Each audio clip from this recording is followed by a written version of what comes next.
to you for our next discussion as well. Now, Venezuela's Vice President and Oil Minister Delcy Rodriguez was formally sworn in on January 5th as the country's interim president. As U.S. deposed President Nicolas Maduro appeared in New York court on drug charges, the administration of U.S. President Donald Trump has removed Maduro from power in a dramatic weekend military action.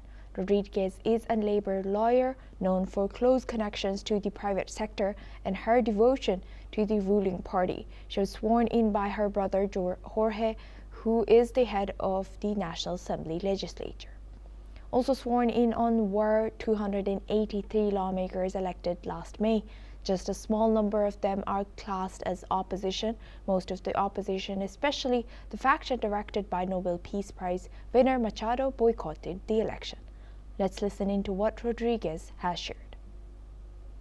Juro por mi madre, por mi hermano Jorge, por mis sobrinos, la tranquilidad económica y social de nuestro pueblo, y juro entonces sobre las bases de nuestro Padre Libertador en su discurso en Angostura, garantizar un gobierno que dé felicidad social, estabilidad política y seguridad política. Juro por Bolívar, juro por nuestros libertadores, juro por nuestras libertadoras y juro por nuestros hermanos y hermanas que nos acompañan y deben sumarse como un solo pueblo, desde todos los sectores políticos de Venezuela, desde todos los sectores sociales, económicos, que juremos como un solo país para sacar adelante a Venezuela en estas horas terribles de amenaza contra la estabilidad y la paz de la nación.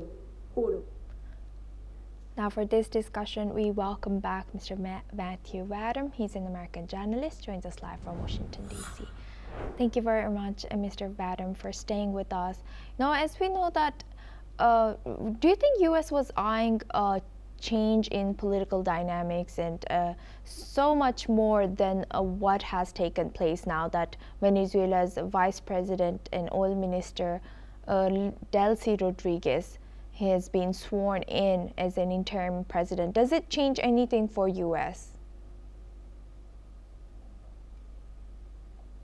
Yeah, I'm not sure that that's a well thought out policy, but that's the one that the Trump administration has come up with, because it leaves, you see, when I and many other people first heard the reports Saturday, early Saturday, that Maduro had been exfiltrated, he'd been extracted from Venezuela, I assumed that that meant that his regime had been decapitated.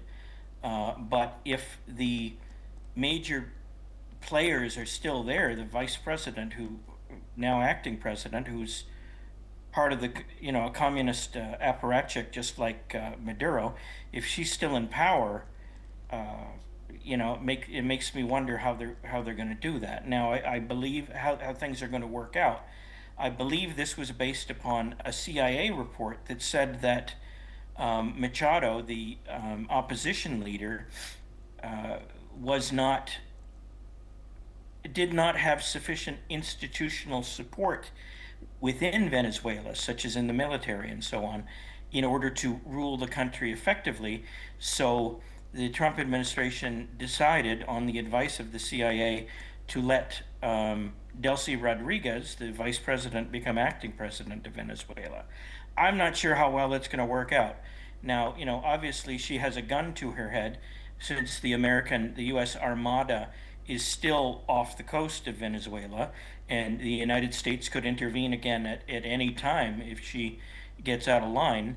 But for the time being, the remnants of the Maduro regime are still in control. Now, I think there's also been talks about having new elections in Venezuela. Now, Maduro, according to most international experts, stole the election in 2024, and Machado was not allowed to run, but her colleague was allowed to run, and that he was properly elected to the post of president. So there's still some question marks as to how that would work, if they're going to have a new set of presidential elections in Venezuela.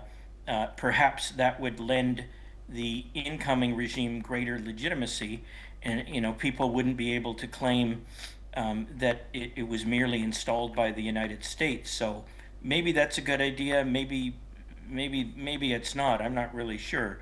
But I think that is what the thinking is on the American side, is that having new elections would be a good thing for the country, if only to clear the air.